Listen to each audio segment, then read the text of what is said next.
Well, I'd like to welcome everyone to our April 2021 edition or session of our inaugural Cornerstone Speaker Series.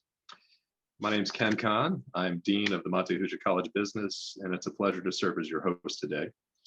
Just wanted to quick plug about the Monte Ahuja College of Business and our efforts to strive to be the cornerstone for Northeast Ohio business by creating and advancing business-ready talent, impactful business knowledge, and foundational community engagement. And this speaker series is really a clear illustration of our mission in action as we explore the other side of the pandemic. And today's topic, we're going to be talking about moving from a fixed mindset to a growth mindset. And joining us today as our speakers, we have Geoff Hammond, who is a senior consultant with Allison Partners, which is a consultancy headquartered in Charlottesville, Virginia. And he's a sought after speaker on the topics of business innovation, brand strategy, and design thinking.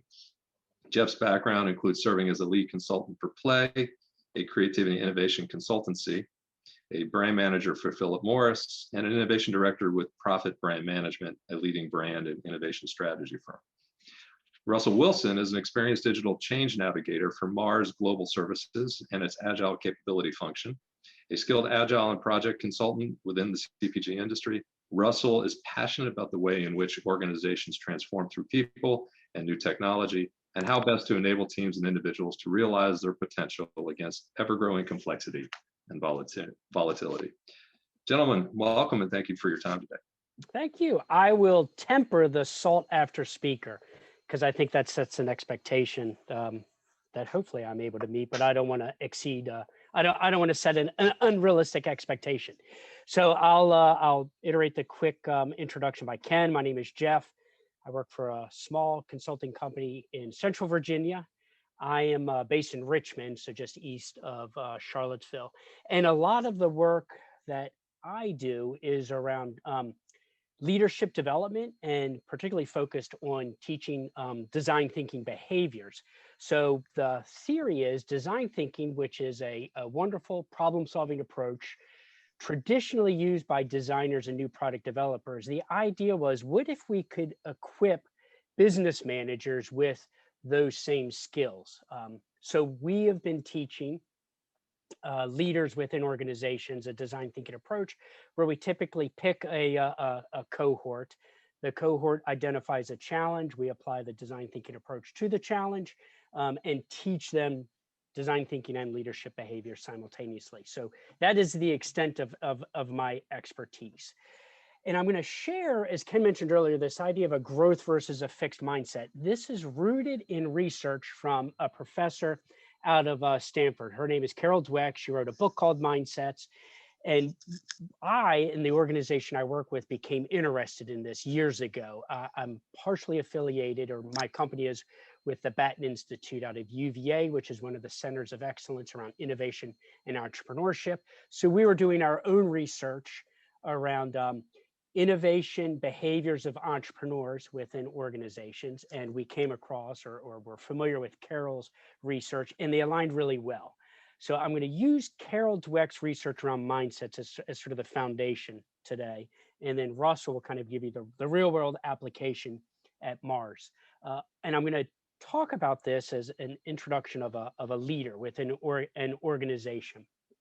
And this isn't a real person, but it's an amalgam of people that we met doing our research and rooted in Carol's research.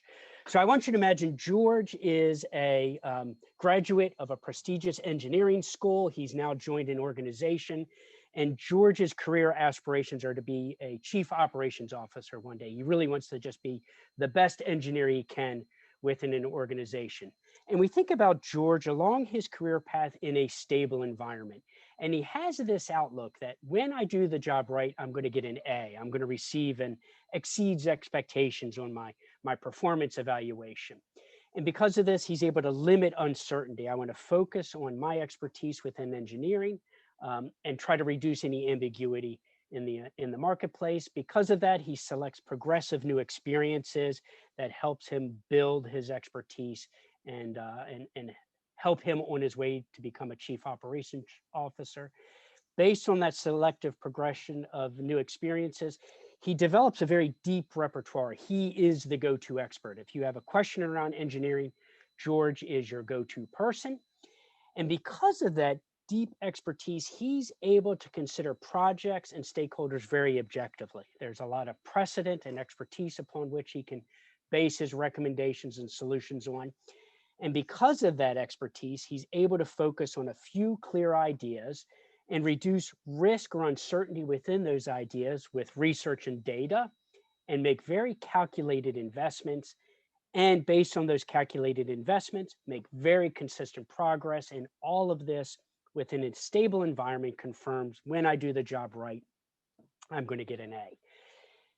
George is fantastic. We love George. However, in an unstable environment, some of these behaviors that serve him very well may work against him in an unstable environment. So if we think back to January 20th, 2020, we have the introduction of COVID.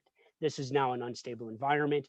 This perspective now is life is a test. Whatever I do not want to look stupid. I'm going to fear uncertainty and avoid new experiences. Because I'm avoiding or tend to avoid new experiences, I have that more narrow repertoire, which might force me, because I don't have the breadth of experiences that I have had in the past, it might force me to understand projects and stakeholders really as data. I'm relying on that past precedent. And because of that, in an unstable environment, I'm only able to find a few incremental ideas. Because I only have a few ideas, sort of my eggs are in one basket, I manage that risk through very deep analysis. I'm placing very big bets very slowly.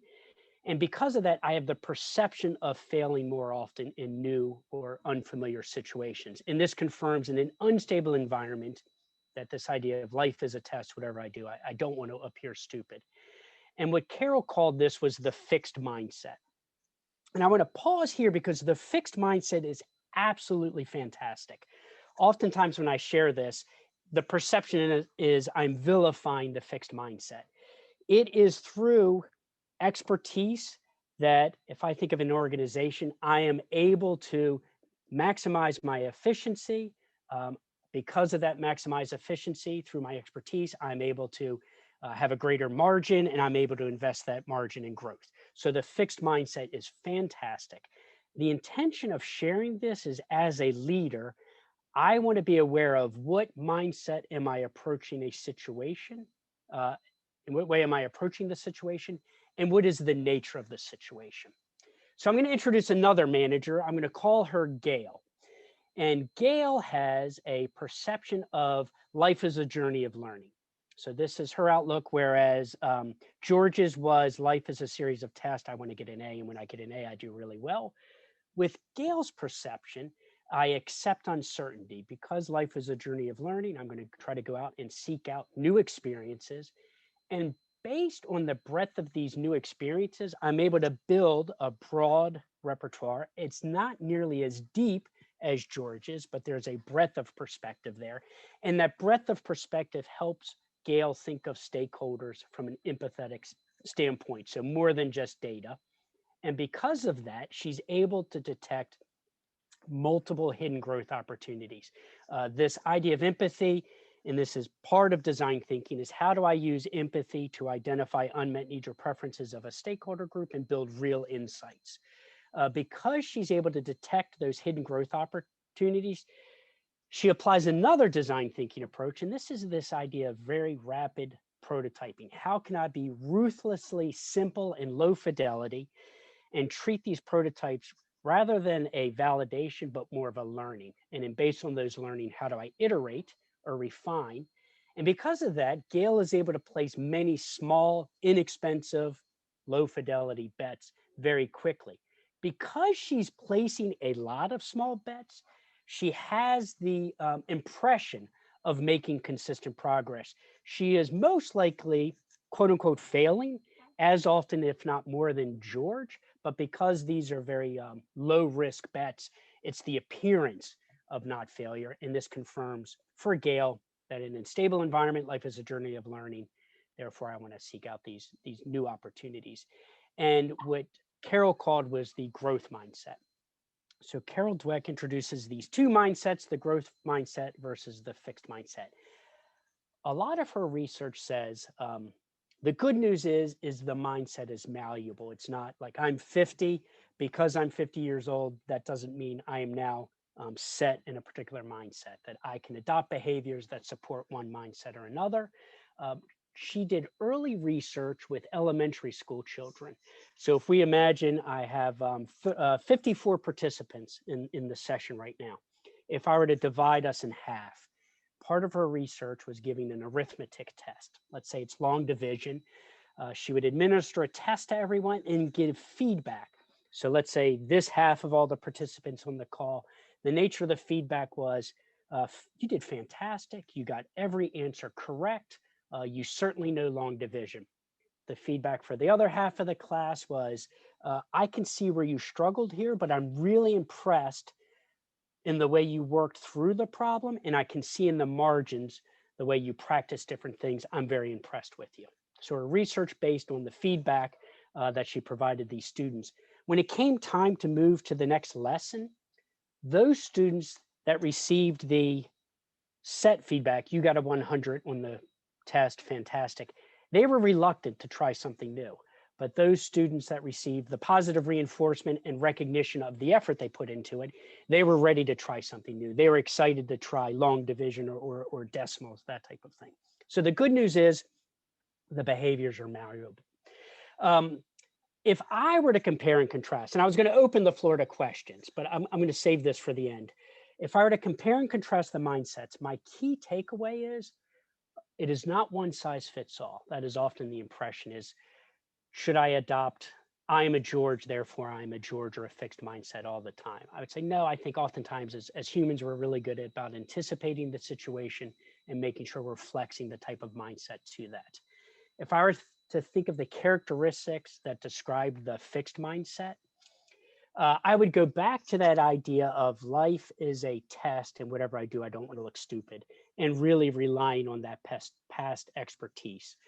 If I were to think of the words or characteristics that define the growth mindset, I think it goes back to this idea of life is a journey of learning, and how do I broaden my expertise? My prompt to you might be, how might you describe your own mindset, or the situations in which you see one mindset where you are more comfortable in one mindset versus the other. I'm going to introduce another model here. So we have Carol Dweck and the growth versus fixed mindset.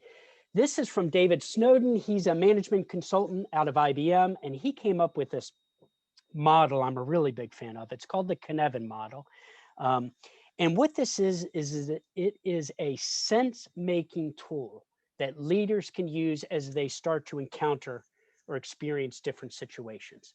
And the reason I'm bringing this up is, as a leader, if I encounter a particular situation or problem, I want to then pause and say, which of my two mindsets, growth versus fixed mindset, is most appropriate for the problem? So the way Snowden has organized the Kinevin model is it's not a 2x2, even though it appears to be a 2x2. He calls it more of a sense-making tool that leaders then use, where the data populates the model, versus a 2x2 where I populate, where the model is populated by the data. So he has a spectrum of unordered.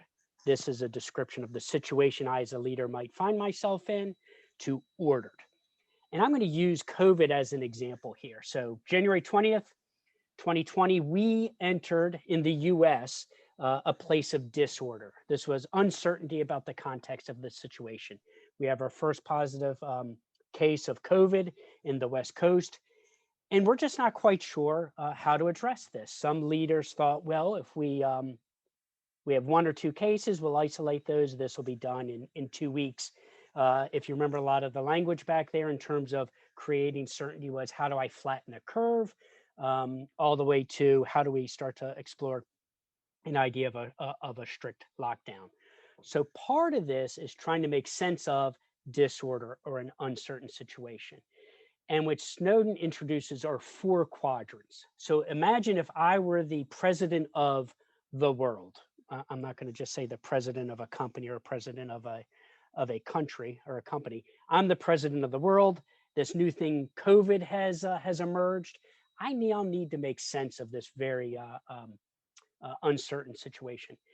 The way I could start to do this is organize the thing called COVID into different quadrants. One quadrant would be simple. So what elements or characteristics or portion of this thing called COVID have very clear known cause and effect relationships, and any solution I can come up with is very predictable and repeatable. My example here is the manufacture of face mask. This is pretty repeatable and predictable. I mean, they're at the very basic level, simple things. I have a material that at the very least can stop me from coughing out the virus and something to wrap around my ears. So this is a simple problem. I'm sensing incoming data, what sort of materials do we have available? I'm categorizing the data. And then my best practice is I'm just going to start to manufacture these as quick as possible. If I go up to the next quadrant, this is called complicated or knowable. And this is characterized by clear cause and effect relationships. There are known unknowns, and there are correct answers. I'm just not sure what the answer is yet. My example here would be the vaccine, that we know how to develop a vaccine, but there are elements that we just don't know yet. Therefore, as a leader, I need to sense the incoming data. What type of virus is this? What are the vaccines that are most appropriate to battle or combat this type of SARS virus? How do I analyze that? And then rely on the experts to come up with a very good practice, not necessarily the best practice, but a good practice. My example of a good practice versus best practice, 2 weeks ago or a week ago, I would have said the Johnson & Johnson versus the Moderna or Pfizer vaccines. Moderna and Pfizer are good practices. They rely on some pretty complicated supply chain logistics in terms of keeping them at a cold temperature. It's 2 doses and I have side effects. Whereas Johnson & Johnson, prior to the whole row about clots, I would have said was a best practice, shelf stable at room temperature, that type of thing, single dose. So this is where I rely on the experts as a leader. I'm going to sense the incoming data, try to answer what I don't know, and then respond. I'm going to skip over to the chaotic dimension. This is really triage. How do I just stem the bleeding? My example here is, if you remember early days of the COVID, it had a devastating effect inside of nursing homes. There was no clear cause and effect relationship. We knew that the virus was really harmful to a certain age group. My job here as a leader within the nursing home is really to just do everything I can to stop the chaotic devastation of the pandemic. I need to seek pockets of stability. So what I do is if you think of it, I just throw everything at the wall and see what sticks. My job there is to just act to reduce the turbulence, sense and respond with whatever seems to be working, and just try to stabilize the situation and move it ideally into the complex, complicated, or simple domains. A lot of you probably experienced this as leaders within the organization. In the early days, it's just like, I have no idea what I'm supposed to do next. Let me just start to try things and see what works. If I end here on the complex, and I think as leaders within organizations, these are the types of challenges we face most often. The challenge is we treat these as if they're complicated. My theory is we're leaders in an organization. We think, well, my company has hired me. They're paying me a lot of money. I better be able to figure this out. And therefore, we're putting a lot of undue pressure on ourselves, because complicated or complex problems, rather, by their very nature, have unknown unknowns. There is no clear cause and effect patterns. The patterns exist or emerge only in hindsight. There's often several potential solutions, and oftentimes those solutions compete with one another.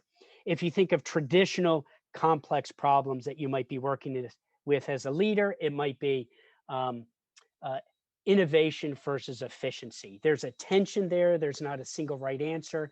My manufacturing side of the business is trying to drive up efficiency. My marketing or demand supply side of the business is trying to come up with new innovations to appeal to the marketplace. We've got a tension there, and there's no single right answer. My job as a leader there is to probe the incoming data, if I link this back to the growth mindset, this is the idea of empathy. How can I talk to several stakeholders and try to understand the complex challenge from their perspective? Once I've started to develop these insights, I can come up with multiple potential solutions and then start to experiment, create safe experiments that allow the most desirable, feasible, or viable option to emerge. And oftentimes there are more than one option or answers. My COVID equivalent here is the idea of wearing a face mask. So in the simple domain, making a face mask; in the complicated, building a vaccine; in the chaotic domain, stem the devastating effects of COVID in nursing homes. Complex is, how do I get people to wear a face mask? Because there are several unknown unknowns. There are competing reasons as to why people may choose to not wear a face mask, whether I don't believe that the virus is real, I don't believe that face masks work, I believe it's an infringement on my freedom, and there's no single right answer there. Instead, we have to understand those stakeholder groups and their beliefs or preferences, try to come up with multiple solutions to address those. And we're not sure which ones will work. Are they punitive or carrot and stick type of things? And then try to start to experiment to see which one of these work most appropriately. So as a leader, when I think about your role as a leader, two kind of things I'm smashing together here is, one, pause to understand what type of situation you are now encountering. Is this a simple, a complicated, a complex, or chaotic? Then reflect on what tools or behaviors as a leader are most appropriate, and kind of assess, am I using those most appropriate behaviors? I'm going to turn it over to Russell now, and he is going to share the real world example of how Mars has applied kind of the growth mindset in the past and within the context of COVID as well. So Russell, I'm going to mute, and it's all yours. Perfect. Thank you so much, Geoff. Fantastic. All right, and it's a great handoff.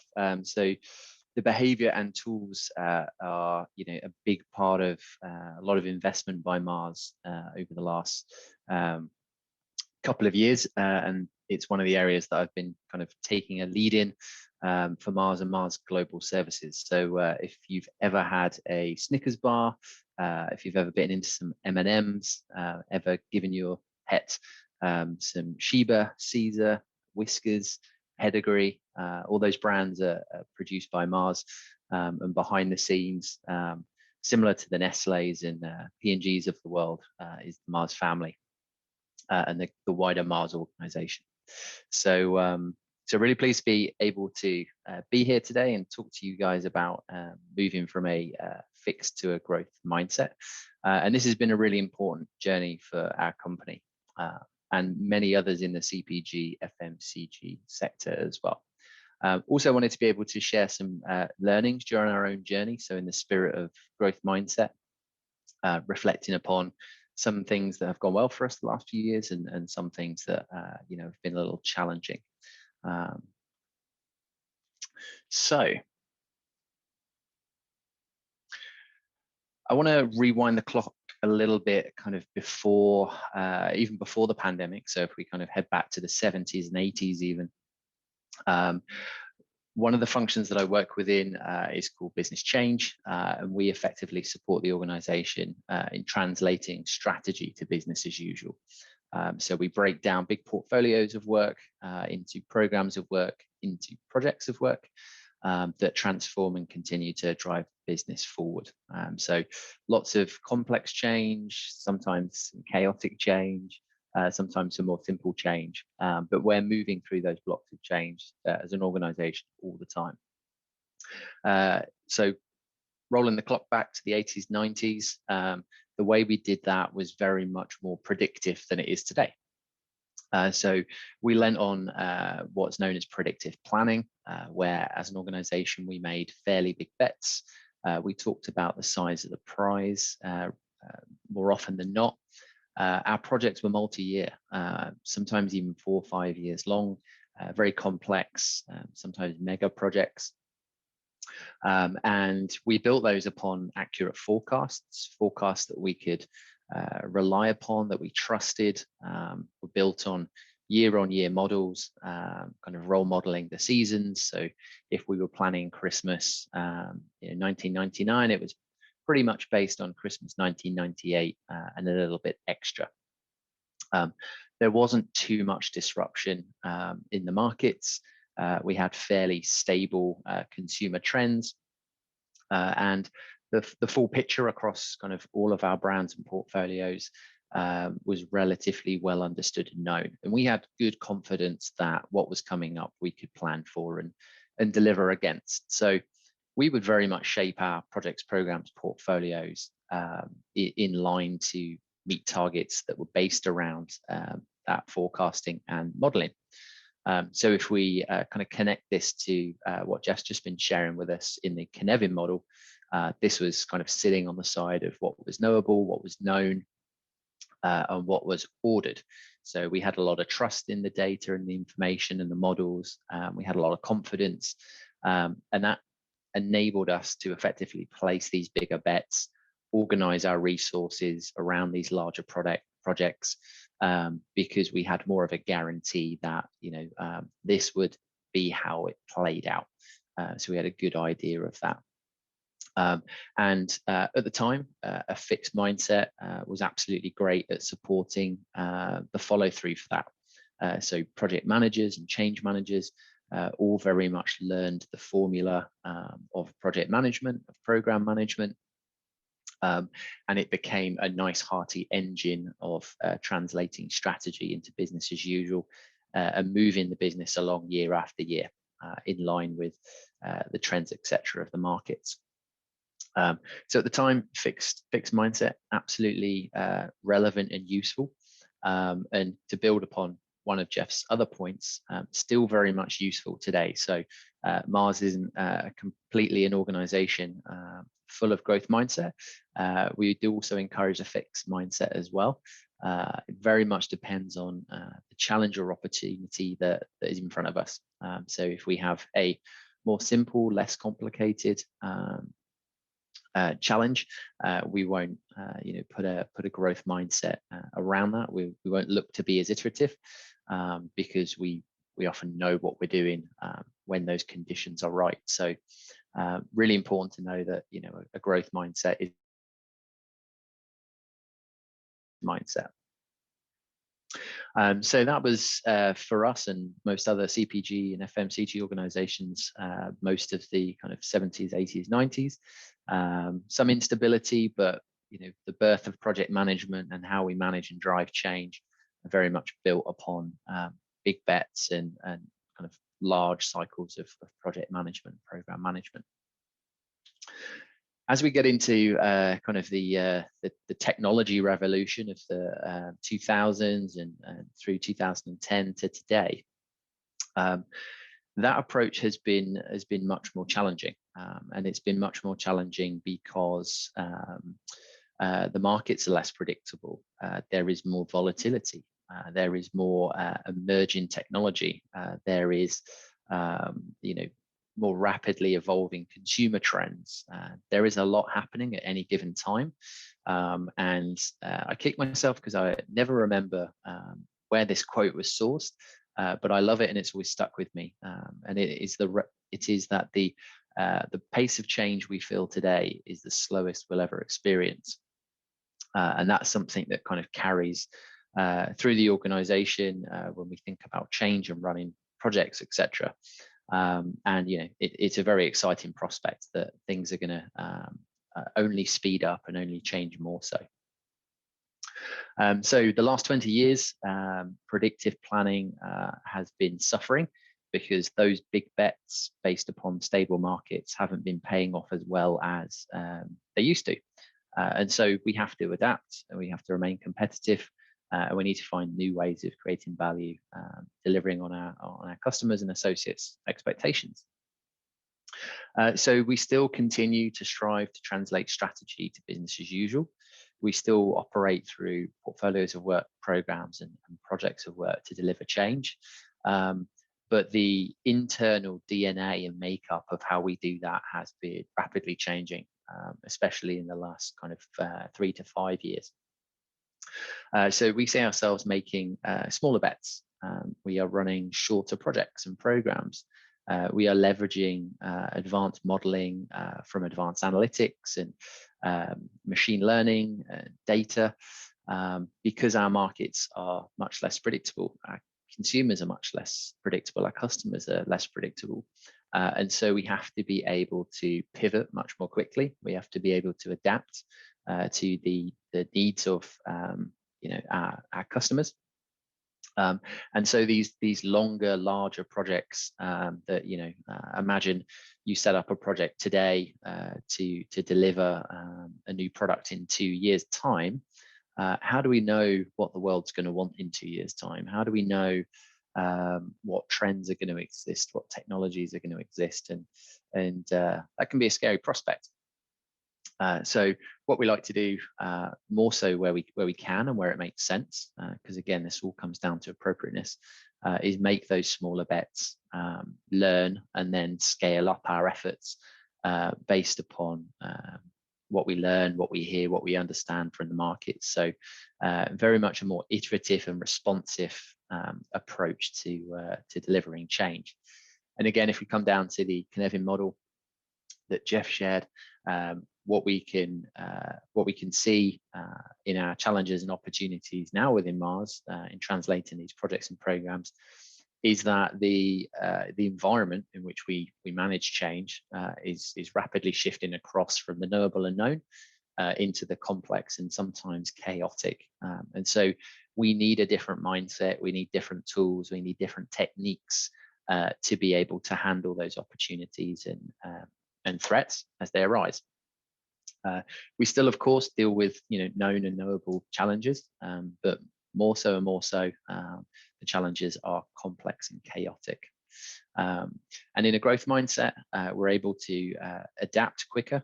So we're seeing a rise of growth mindset in our leaders, in our associates across all functions, all corners of the world, developing their growth mindset in order to not only kind of combat this pace of change, because I think it's quite easy to think that this pace of change could be a scary thing, a difficult thing, but to actually enjoy that pace of change and capture the opportunities and really be able to pounce on some of those opportunities that arise.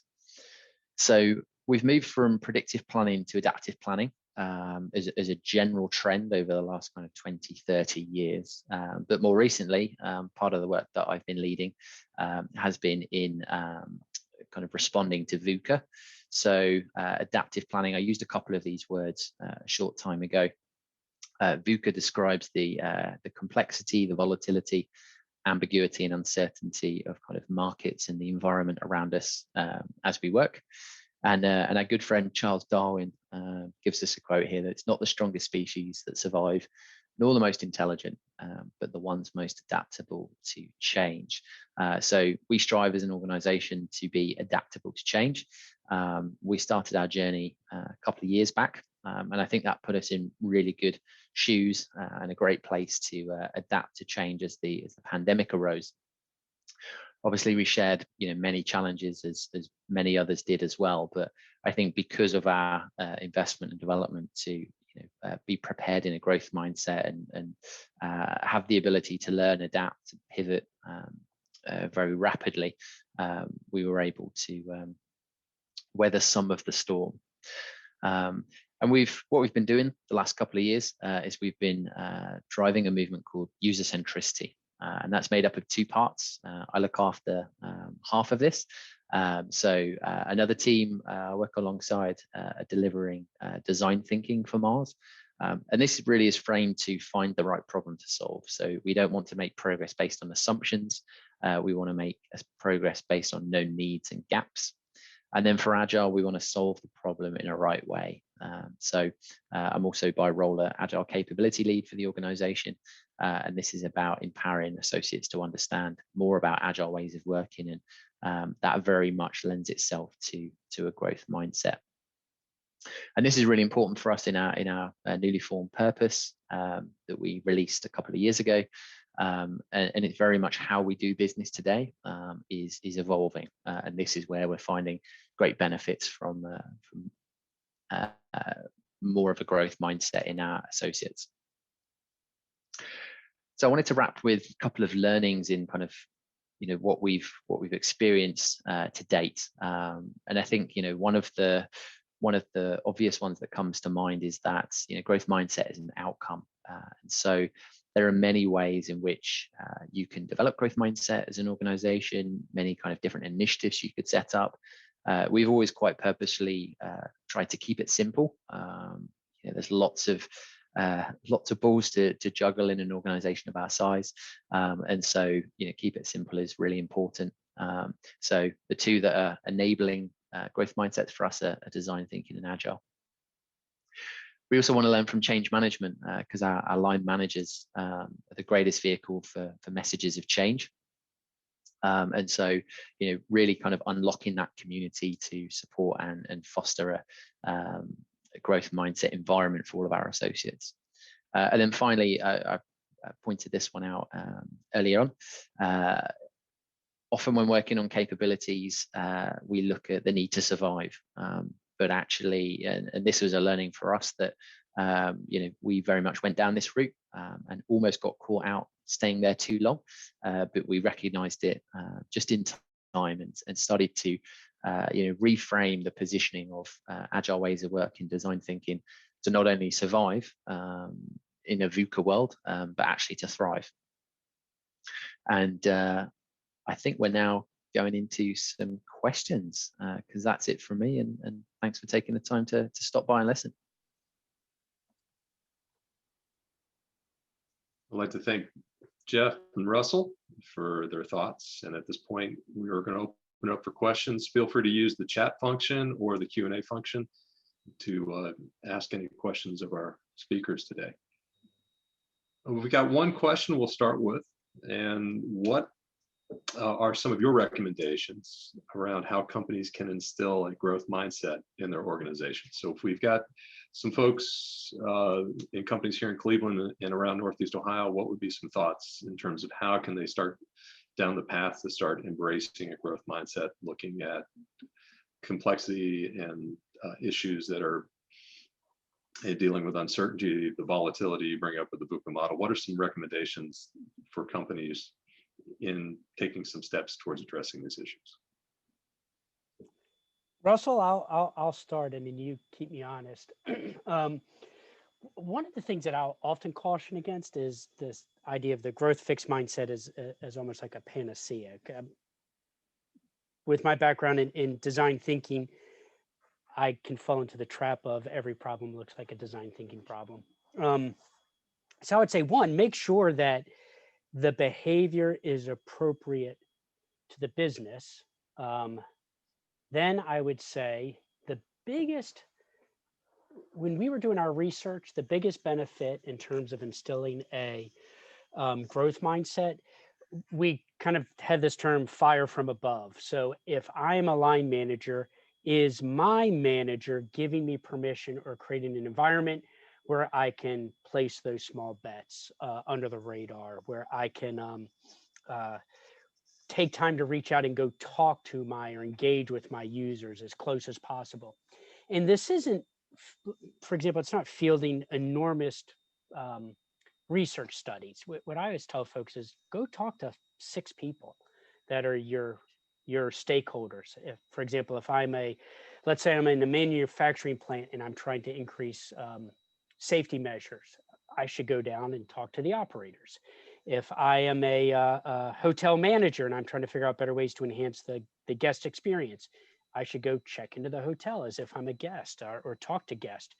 So these ideas of small bets, small conversations, and the biggest way to encourage it is kind of that the research we found is those managers that are most successful at the growth mindset have support from their line managers. So if you are a leader, provide that support.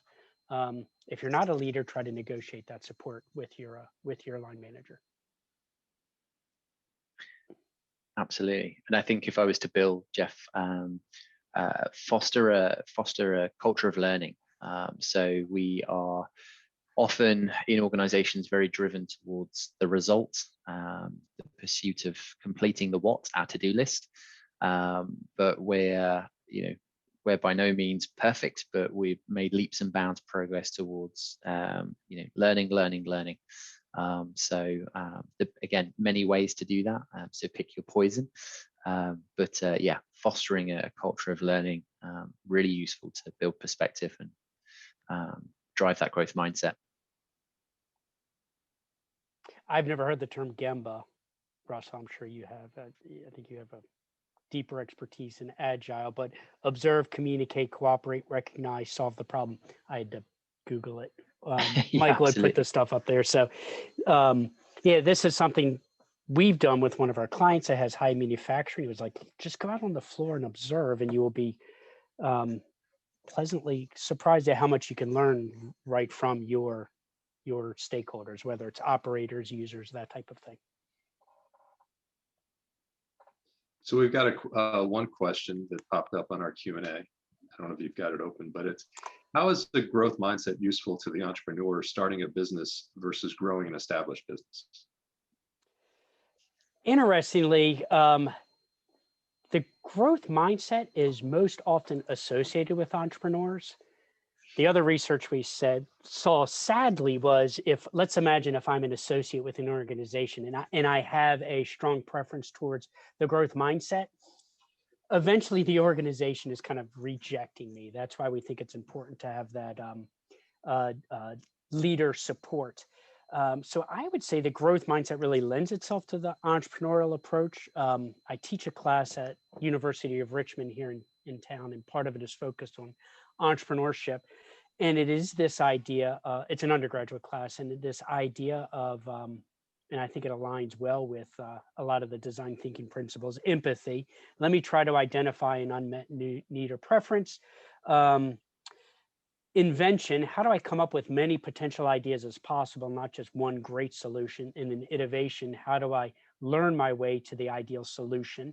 And I think entrepreneurs do that really well out of, they have to, like cash is king for an entrepreneur, and they have to figure out scrappy startup ways to apply those principles to commercialize an idea that they have. So I think entrepreneurs adopt or display characteristics of the growth mindset very, very naturally. And I think I'd also build, Geoff, I would go as far to say that the growth mindset isn't just useful to the entrepreneur. It's essential, it's critical. Growth mindset I associate with, with learning, and user-centricity for us at Mars is all about meeting unmet needs, understanding the customer, understanding their unmet needs, their wants, their desires, and so to be an entrepreneur and not have that type of mindset, I think it would be kind of tough to make progress. But we don't, certainly one question that I'd sort of as a follow-up, there is a place for fixed mindset as well. Oh, absolutely. I want to stress that with our audience. Yeah. So I had a question, how can growth mindset be applied to government is up here. I'm going to go back to my COVID example because I'm really impressed, and I'm going to say local government here. I'm in Virginia, and I believe one of the tenets of this idea of growth mindset is, and if I go back to a complicated challenge within the Kinevin model, or complex rather, an answer is going to emerge. There are several unknown unknowns. I have had a fantastic experience with getting my first shot. I'm getting the Pfizer shot, and I got my email, hey, go to Virginia State University, which is in Petersburg, about a half hour from here. And I dreaded it because I imagined government bureaucracy where I'm going to, almost like DMV, but times 10. And I think what they've done in this instance, this is a good example of the growth mindset, is they said, look, we're not quite sure how to get the throughput of people to meet the vaccine demands of Central Virginia where I live. And they've ran experiments and they've continually improved upon the process. So they didn't just say, here's how we've done it in the past, let's just replicate that. So I think in government, one, it's situational. In this case, it was the situation of how do I create a positive experience for somebody getting a shot? Where I walked up, the line was out the door. I was in and out the door in 40 minutes. And I happened to just ask people, the volunteers, like, how is this different a week ago? Just out of curiosity. And they would say, oh, we've learned to use flags. So they have a bank of people checking you in, the line's 20 yards away, and now they would wave a flag in front of one of the open desk. So here the government empowered the people to say, look, you're a frontline user. Your job is to signal people when a desk is open. And they said, hey, what if I waved a flag? So they really empowered the people as close to the situation itself to start to make recommendations for their situations as well. So in this instance, I've had a positive experience with government using it. In other areas, I think it's really tricky. In the past, when I would teach this, there's a great map of, it's probably about 15 years now. It's a Afghanistan stabilization map. And what the map is, it just shows all of the different stakeholders involved in trying to stabilize the situation in Afghanistan. And I think the growth mindset is critical here because there are so many unknowns. I don't know how one particular stakeholder group is going to react if I implement a solution here. So yeah, I think there are pockets of the government doing really well, but that's a good question. But that's been my experience. Russell, how do they do it in the UK? I think nothing to really add here, Geoff.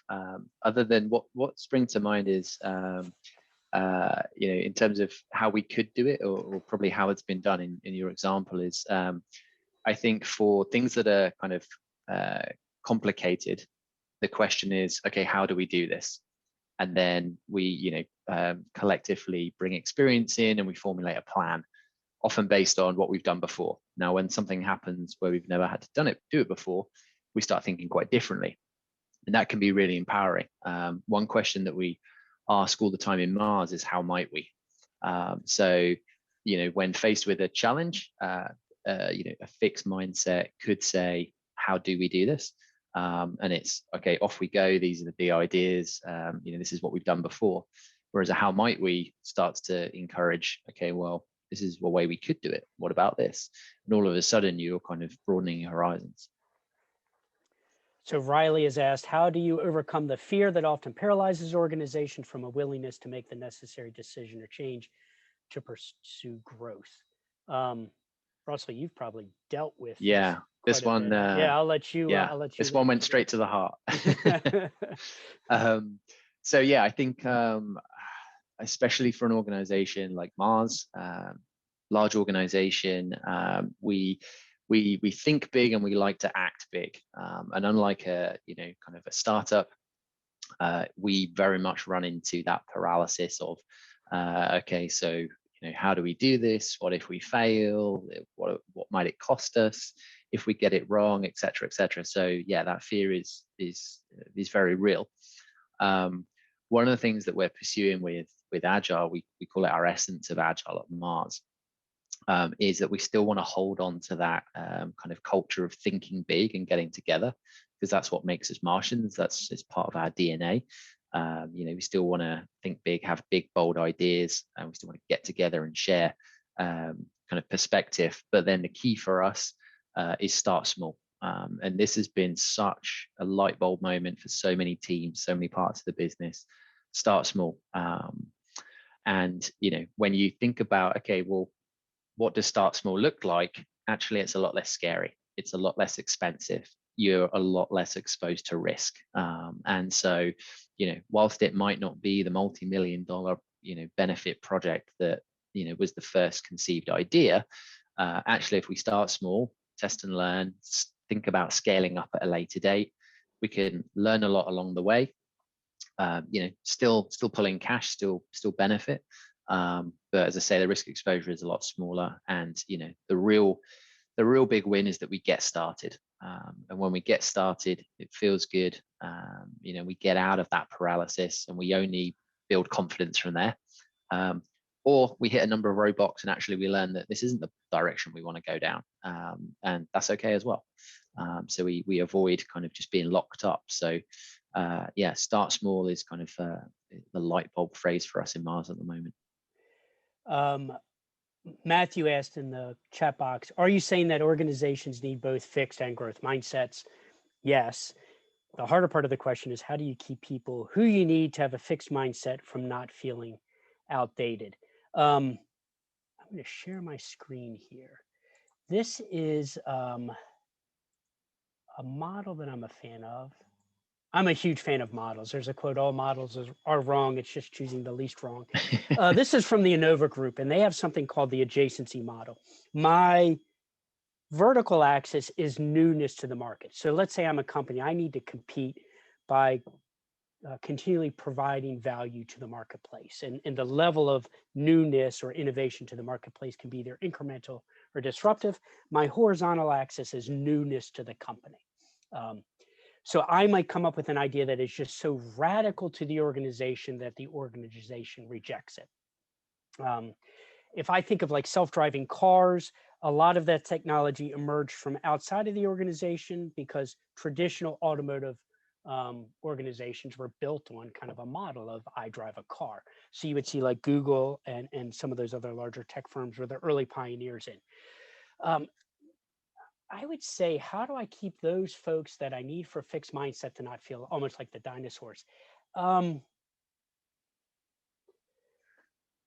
That's a good question. I'm thinking here, could I, as a leader, create a portfolio of potential solutions that require both the fixed and growth mindset? So could I introduce things that are going to be new to the marketplace, but then also relatively new to the company that allow the company to build capabilities or adopt an appropriate level of a growth mindset that isn't so disruptive that the organization rejects it?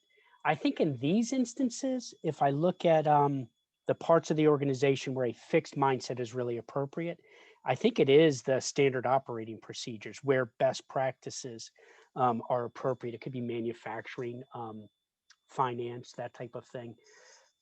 If I look at it now, I think a lot of the metrics are geared towards rewarding that fixed mindset behavior. And I would say that's probably one of the best ways. So for example, in manufacturing, you might look at a metric of on time and in full production, where I'm able to get all of my stuff delivered or produced on time and my customer orders in full, and I'm rewarded based on that.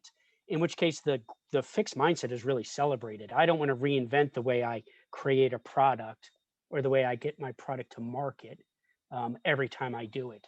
So I would say the way I might celebrate that fixed mindset is recognizing the benefits of the fixed mindset, enormous efficiencies, enormous economies of scale. All of these are engines that really drive growth within an organization.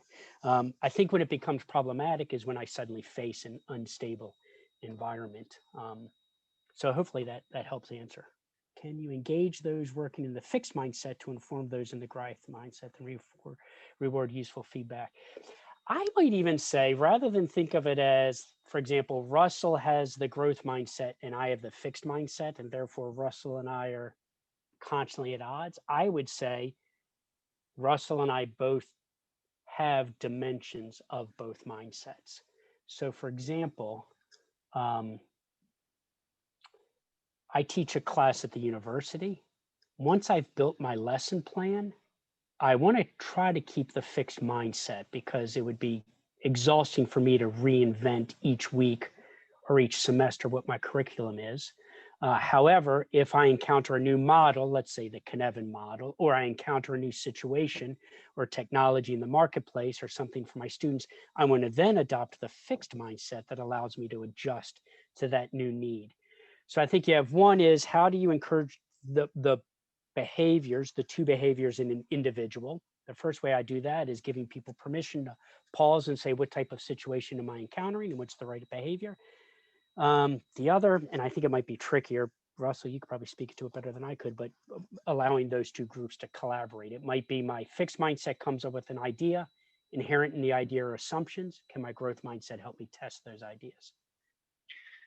And I think actually reflecting on it now in the session, an ideal state is one of hybrid. So, as an associate, developing leader, the Kinevin model is really fantastic because it's situational based. So, really, if I want to kind of make the make the most of fixed and growth, I need to have both in the locker. I need to have both in the tool belt, because if the situation's simple, there's no benefit to me kind of iterating and going around the houses with a growth mindset. Could even delay the effectiveness of the result. And so really the question is, which is most appropriate when? And that's the real superpower to kind of develop. But for a lot of us, kind of in our experience in Mars is, yes, we have had to kind of drive out of fixed into a more growth. But I think maybe, the future beyond kind of this phase we're in now, steering towards growth, is growth and fixed, kind of in a hybrid model where we're able to pull on both dependent upon the situation. Why don't we take one last question? So this will be our last question. I'll let you take Christy's question. Yeah, Christy in the Q&A, what are the recommendations for helping organizations create better environments to brainstorm without fear of judgment or gravitating towards the senior ideas? This is a interesting question, because my technical solution is, and whenever I do a brainstorming or this type of thing, I try to remove any identifier. So for example, we will do individual thinking. I might ask a trigger question and then have people respond to the trigger question on a Post-it. Everybody uses the same color Post-it with the same color marker, a big black Sharpie. That way it's everyone's idea. The other piece is this idea of adopting a assumption approach. So let's say I'm the leader, I come with an answer, giving permission for the group to say, Geoff, your answer assumes value. Our users want it. Geoff, your answer assumes execution. We have the capability to bring the idea to life. Geoff, your solution assumes scale, that the benefit outweigh the cost. And the last assumption is defensibility. It's better, your solution is better than the status quo.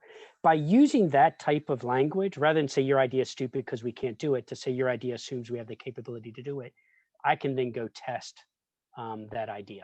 So that's sort of my quick answer there.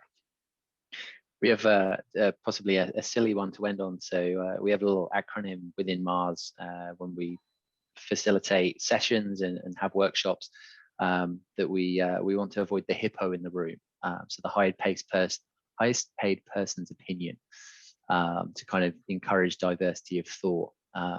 But I come back to learning all the time for things like this. So judgment is formed based upon either a fixed idea or a preconceived idea or notion that this is right and other things are wrong. If we dial into learning, building perspective, then nothing can be right or wrong. It's just all additional insight and learning. So